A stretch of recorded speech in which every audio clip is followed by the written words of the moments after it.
दोस्तों, NCERT series में आज का हमारा टॉपिक है असहयोग ही क्यों।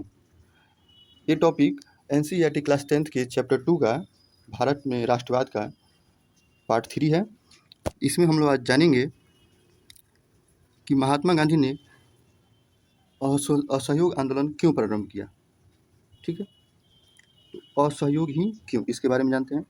अपनी प्रसिद्ध पुस्तक हिंद स्वराज की भारत में ब्रिटिश शासन भारतीयों के सहयोग से ही स्थापित हुआ था और यह शासन इसी सहयोग के कारण चल पा रहा था। अगर भारत के लोग अपना सहयोग वापस ले लें तो साल भर के भीतर ब्रिटिश शासन ढह जाएगा और स्वराज की स्थापना हो जाएगी। यानी कि महात्मा गांधी की पुस्तक है हिंद स्वराज, जिसे महात्मा गांधी ने 1909 में लिखा था और इसमें उन्होंने बताया था कि भारत में ब्रिटिश साम्राज्य भारतीयों के सहयोग से ही स्थापित है और अगर भारतीय अपना सहयोग वापस ले लें तो बहुत ही जल्द ब्रिटिश को भारत छोड़कर जाना पड़ेगा।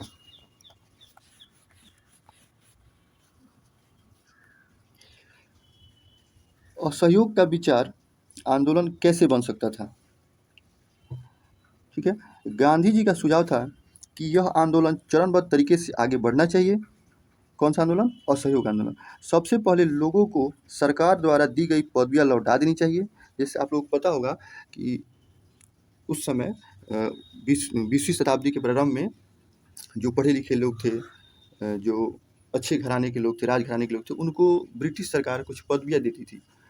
तो महात्मा गांधी ने कहा कि सबसे पहले असहयोग आंदोलन के प्रारंभिक चरण में सबसे पहले लोगों को अपनी पदवियां लौटा देनी चाहिए। और क्या बताया जा रहा है? सरकारी नौकरियां, सेना, पुलिस, अदालतों, विधायी परिषदों, स्कूलों और विदेशी वस्तुओं का बहिष्कार करना चाहिए। यानी कि लोगों को क्या करना चाहिए? सरकारी नौकरियों को छोड़ देना चाहिए। बच्चे सरकारी स्कूल में पढ़ने नहीं जाएं, यानी कि जो अंग्रेजों का स्कूल था उसमें पढ़ने नहीं जाएं, और विदेशी वस्तुओं का बहिष्कार करें। बहिष्कार का मतलब होता है कि किसी भी चीज़ को मानने या अपनाने से मना कर दें। अगर सरकार दमन का रास्ता अपनाती है तो व्यापक सविनय अवज्ञा अभियान भी शुरू किया जाए। यानी सरकार अगर इस आंदोलन को दमन करना चाहती है तो लोगों को जो है सत्य और अहिंसा के साथ जो है सरकार से आग्रह करना चाहिए, यानी कि सविनय अवज्ञा अभियान शुरू किया जाए।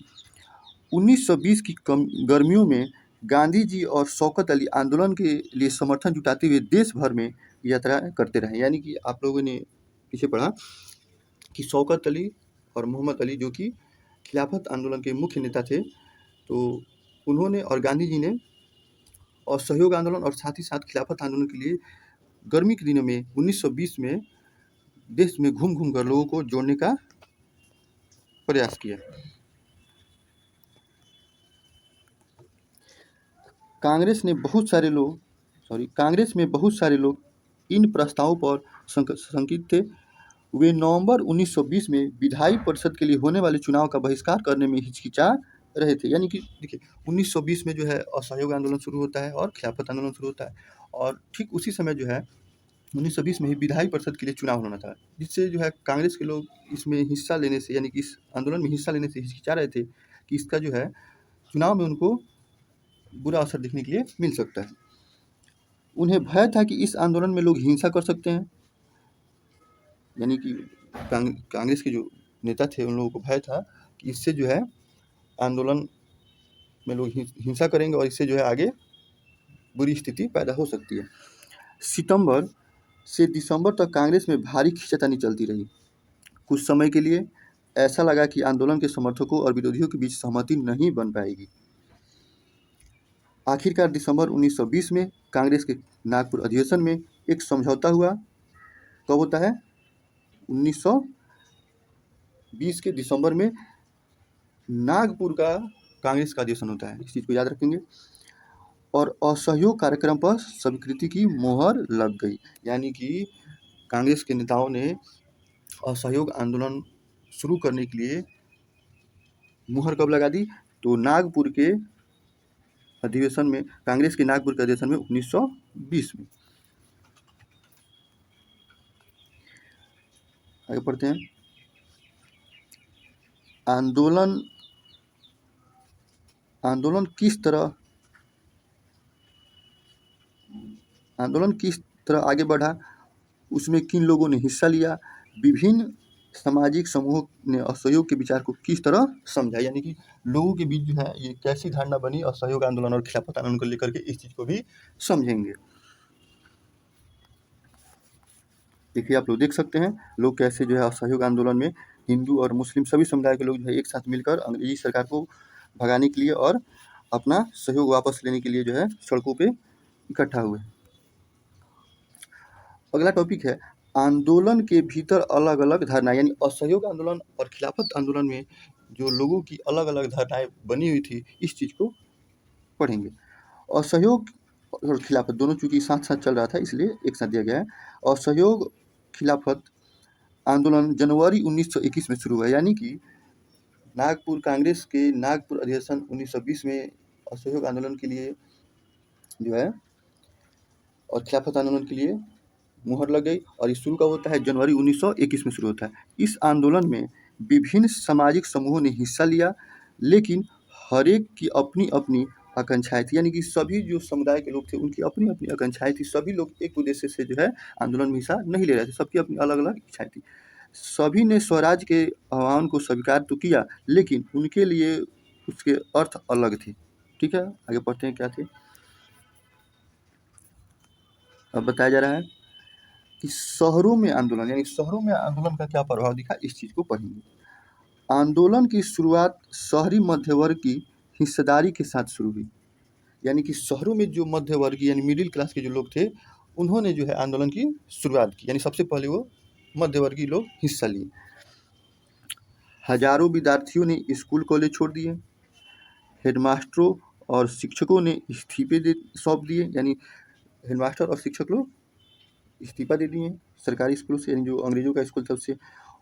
वकीलों ने मुकदमे लड़ना बंद कर दिया, यानी सभी लोग जो है असहयोग को सफल बनाने के लिए जो है अपना अपना पद त्याग रहे थे। मद्रास के अलावा ज़्यादातर प्रांतों में परिषद चुनाव का बहिष्कार किया गया। मद्रास में गैर ब्राह्मणों द्वारा बनाई गई जस्टिस पार्टी का मानना था कि काउंसिल में प्रवेश के जरिए उन्हें वे अधिकार मिल सकते हैं जो सामान्य रूप से केवल ब्राह्मणों को मिल पाते हैं।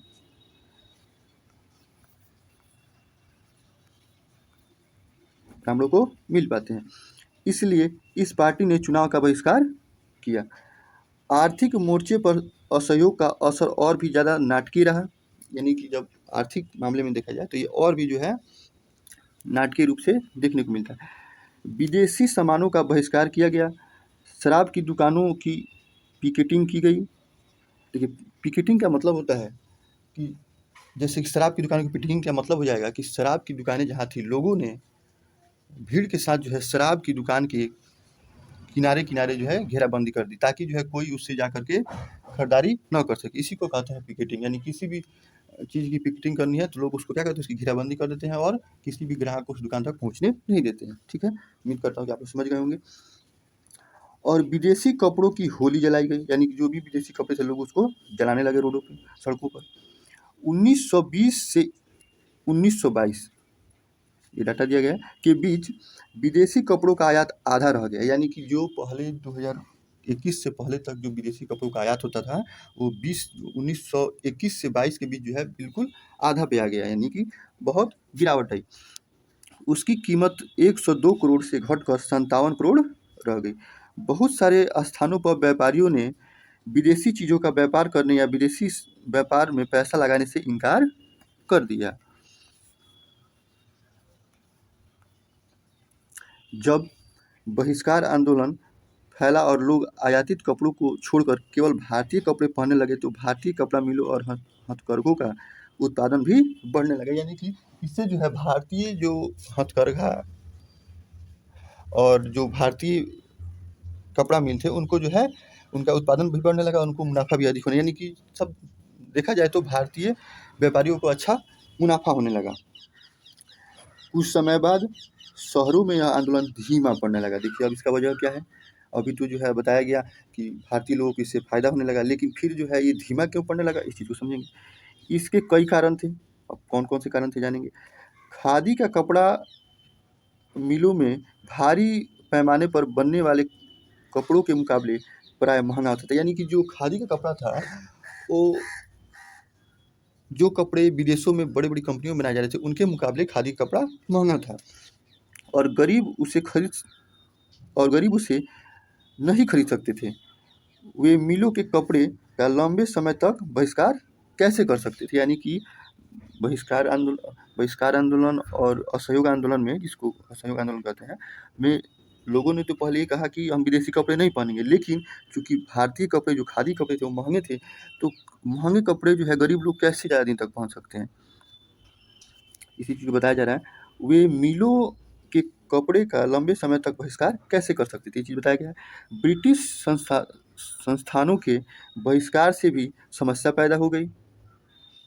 आगे समझते हैं। आंदोलन की कामयाबी के लिए वैकल्पिक भारतीय संस्थानों की स्थापना जरूरी थी ताकि ब्रिटिश संस्थानों के स्थान पर उनका भी प्रयोग किया जा सके, लेकिन वैकल्पिक संस्थानों की स्थापना की प्रक्रिया बहुत धीमी थी। फलस्वरूप विद्यार्थी और शिक्षक सरकारी स्कूलों में लौटने लगे और वकील दोबारा सरकारी अदालतों में दिखाई देने लगे। देखिए, इस चीज़ को समझते हैं। लोगों ने तो पहले असहयोग को सफल बनाने के लिए शिक्षकों ने अपना स्कूल से इस्तीफा दे दिया, विद्यार्थियों ने स्कूल छोड़ दिया, वकीलों ने सरकारी अंग्रेज का जो अदालत था उसमें वकालत करना छोड़ दिया, विदेशी कपड़ों को लोग जलाने लगे। लेकिन चूँकि लोग जब बेरोजगार हो गए तो उनको कहीं ना कहीं रोजगार चाहिए, अपने परिवार का भरण पोषण के लिए कहीं ना कहीं रोजगार चाहिए।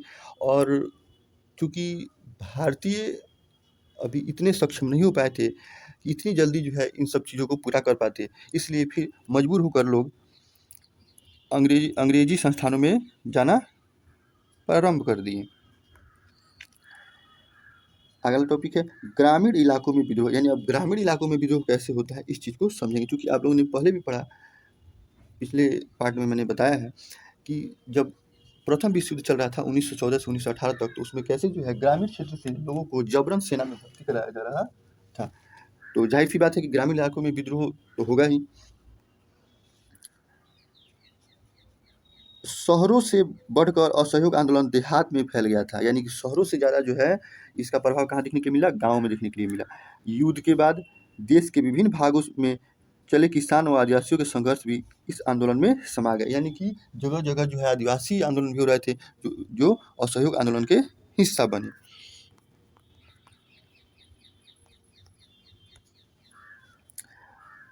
देखिए, बहुत ही महत्वपूर्ण चीज़ है यहाँ, इस चीज़ को समझिएगा। अवध में सन्यासी बाबा रामचंद्र किसानों का नेतृत्व कर रहे थे। बाबा रामचंद्र इससे पहले फिजी में गिरमटिया मजदूर के तौर पर काम कर चुके थे। देखिए, अब गिरमटिया मजदूर क्या होता है इस चीज़ को हम लोग समझेंगे। यहाँ देखिए बताया गया है, सबसे पहले दिया गया है नए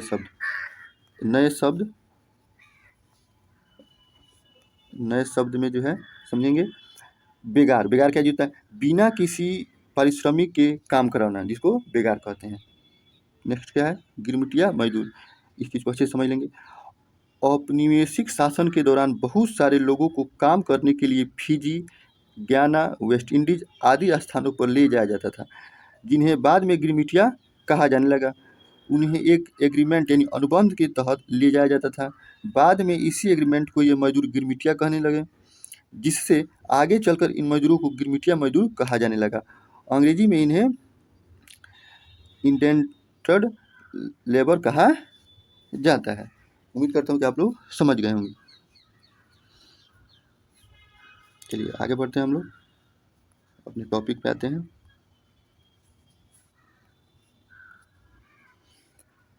तो गिरमिटिया मजदूर के बारे में हम लोग समझा के तौर पर काम कर चुके थे।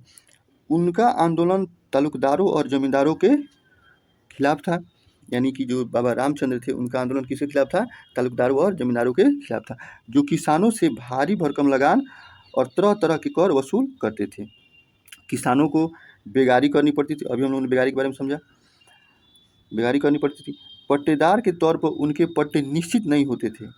उन्हें बार बार पट्टे की ज़मीन से हटा दिया जाता था ताकि ज़मीन पर उनका कोई अधिकार स्थापित न हो सके। यानी कि किसी भी किसान को एक ज़मीन पर ज़्यादा दिनों तक खेती नहीं करने दिया जाता था, तुरंत जो हमको बटाई से हटा दिया जाता था ताकि वो बाद में उस पर अपना हक न जमा सके। ठीक है, आगे बढ़ते हैं। किसानों की मांग थी कि लगान कम किया जाए, बेगार खत्म हो जाए और दमनकारी जमींदारों का सामाजिक बहिष्कार किया जाए। बहुत सारे स्थानों पर जमींदारों को नाई धोबी की सुविधाओं से भी वंचित करने के लिए पंचायतों ने नाई धोबी बंद का फैसला लिया था। जून 1920 में जवाहरलाल नेहरू ने अवध के गांवों का दौरा किया, गांव वालों से बातचीत की और उनकी व्यथा समझने का प्रयास किया। यानी कि 1920 में जवाहरलाल नेहरू जो है अवध के गांव-गांव घूमकर गांव वालों से बातचीत किया और उनकी दुख पीड़ा को समझने का प्रयास किया। अक्टूबर तक जवाहरलाल नेहरू, बाबा रामचंद्र तथा कुछ अन्य लोगों के नेतृत्व में अवध किसान सभा का गठन कर लिया गया। यानी कि अवध किसान सभा का गठन किया जाता है किसके किसके प्रयास से? तो जवाहरलाल नेहरू और बाबा रामचंद्र के प्रयास से, साथ में कुछ और भी नेता थे। और ये कब होता है? तो अक्टूबर में। तो महीने भर में इस पूरे इलाके के गाँव में संगठन की 300 से ज़्यादा शाखाएं बन चुकी थी। अगले साल जब असहयोग आंदोलन शुरू हुआ तो कांग्रेस ने अवध के किसान संघर्ष को इस आंदोलन में शामिल करने का प्रयास किया। यानी कि 1920 के अक्टूबर में जो है ये संगठन शुरू किया जाता है, अवध किसान सभा का गठन किया जाता है और बहुत ही जल्द इसमें 300 से ज़्यादा शाखाएं स्थापित हो जाती हैं। और अगले साल 1921 में जनवरी में जब असहयोग आंदोलन जो प्रारंभ किया जाता है तो उसमें इस चीज़ को भी, इस प्रश्न को भी उठाया जाता है, यानी किसान सभा के गठन का भी बात इसमें उठाया जाता है और इसे भी शामिल करने की बात की जाती है। लेकिन किसानों के आंदोलन में ऐसे स्वरूप विकसित हो चुके थे जिनसे कांग्रेस का नेतृत्व खुश नहीं था।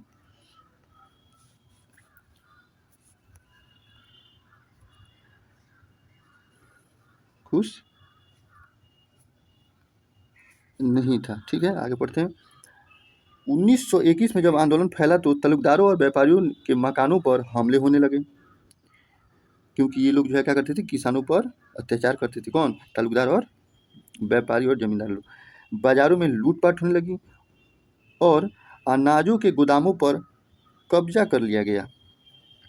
बहुत सारे स्थानों पर स्थानीय नेता किसानों को समझा रहे थे कि गांधी जी ने ऐलान कर दिया है कि अब कोई लगान नहीं भरेगा और ज़मीन गरीबों में बांट दी जाएगी। यानी कि जो स्थानीय नेता थे वो महात्मा गांधी के बातों को स्थानीय किसानों को समझाने का प्रयास कर रहे थे।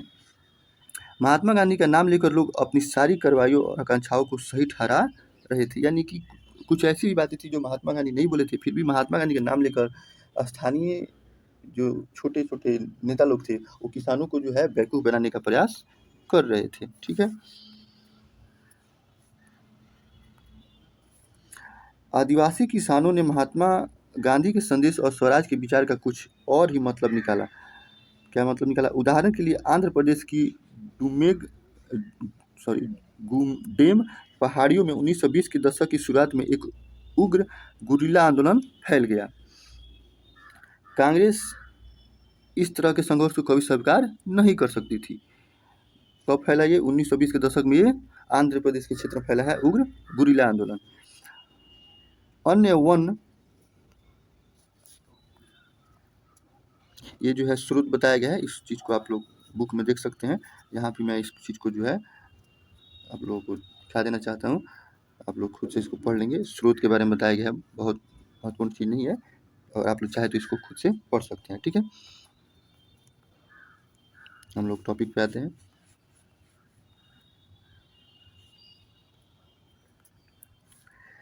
क्षेत्रों की तरह यहाँ भी अंग्रेज सरकार ने बड़े बड़े जंगलों में लोगों के दाखिल होने पर पाबंदी लगा दी थी। लोग इन जंगलों में न तो मवेशी को चरा सकते थे और न ही जलावन के लिए लकड़ी और फल बीन सकते थे। इससे पहाड़ों के लोग परेशान और गुस्सा हो गए थे। न केवल उनकी रोजी रोटी पर असर पड़ा था, बल्कि उन्हें लगता था कि उनके परंपरागत अधिकार भी छीने जा रहे हैं। जब सरकार ने उन्हें सड़कों के निर्माण के लिए बेगार करने पर मजबूर किया तो लोगों ने बगावत कर दी। एक तो उनकी रोजी रोटी छीन ली गई थी, साथ ही साथ अंग्रेज सरकार ने उन्हें सड़क निर्माण में बेगार मजदूर के रूप में रखना प्रारंभ किया। तो लोग क्या हो गए? उग्र हो गए और बगावत कर दी। उनका नेतृत्व करने वाले अल्लूरी सीताराम राजू, जो कि एक बहुत ही प्रसिद्ध नेता हैं आंध्र प्रदेश के, सीताराम राजू एक दिलचस्प व्यक्ति थे। उनका दावा था कि उनके पास बहुत सारी विशेष शक्तियां हैं, वह सटीक खगोलीय अनुमान लगा सकते हैं, लोगों को स्वस्थ कर सकते थे तथा गोलियां भी उन्हें नहीं मार सकती थी। बहुत अच्छी बात है। वो जो है अपने आप को एक चमत्कारिक पुरुष के रूप में साबित करते थे। यही बताने की कोशिश की है। राजू के व्यक्तित्व से चमत्कृत विद्रोहियों को विश्वास था कि वह ईश्वर का अवतार है। देखिए, इस चीज़ को बताया जा रहा है कि लोग उनको ईश्वर का अवतार मानने लगे थे। राजू महात्मा गांधी की महानता के गुण गाते थे। उनका कहना था कि वह असहयोग आंदोलन से प्रेरित हैं।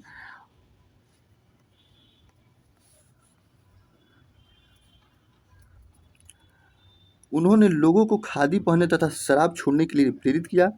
साथ ही उन्होंने यह दावा भी किया कि भारत अहिंसा के बल पर नहीं बल्कि केवल बल प्रयोग के जरिए ही आज़ाद हो सकता है। यानी सीताराम राजू जो है, उनका मानना वो तो गांधी जी का समर्थन करते थे, लेकिन उनका मानना था कि अंग्रेजी सरकार से जो है हम लोग अहिंसा के बल पर नहीं बल्कि बल प्रयोग के बल पे अंग्रेजी सरकार को खदेड़ सकते हैं। गुडेम विद्रोहियों ने पुलिस थानों पर हमले किए, ब्रिटिश अधिकारियों को मारने की कोशिश की और स्वराज प्राप्ति के लिए गुरीला युद्ध चलते रहे। 1924 में राजू को फांसी दे दी गई। राजू अपने लोगों के बीच लोक नायक बन चुके। देखिए, और नेक्स्ट टॉपिक जो है बगानों में स्वराज, इस चीज़ को हम लोग नेक्स्ट वीडियो में कवर करेंगे। तब तक आप लोग जो है इस वीडियो को देखिए, समझिए और महत्वपूर्ण चीज़ों को नोट करते चलिए। जब भी मैं क्लास ले रहा हूँ आप लोग कॉपी और कलम लेकर बैठिए, ताकि जहाँ मैं बुक से एक्स्ट्रा चीज़ें बताने की प्रयास कर रहा हूँ वहाँ आप लोग नोट करते चलिए। और अगर पीछे की वीडियो आप लोगों ने नहीं देखा तो उसको भी जा करके देख सकते हैं, जो कि पार्ट 1 पार्ट 2 में ऐसे सीरीज वाइज चलते आ रहा है। धन्यवाद। आप लोग वीडियो को लाइक कर सकते हैं, सब्सक्राइब कर सकते हैं और वीडियो को लाइक कर सकते हैं, शेयर कर सकते हैं और चैनल को सब्सक्राइब कर सकते हैं। इसके लिए आप लोगों का बहुत धन्यवाद।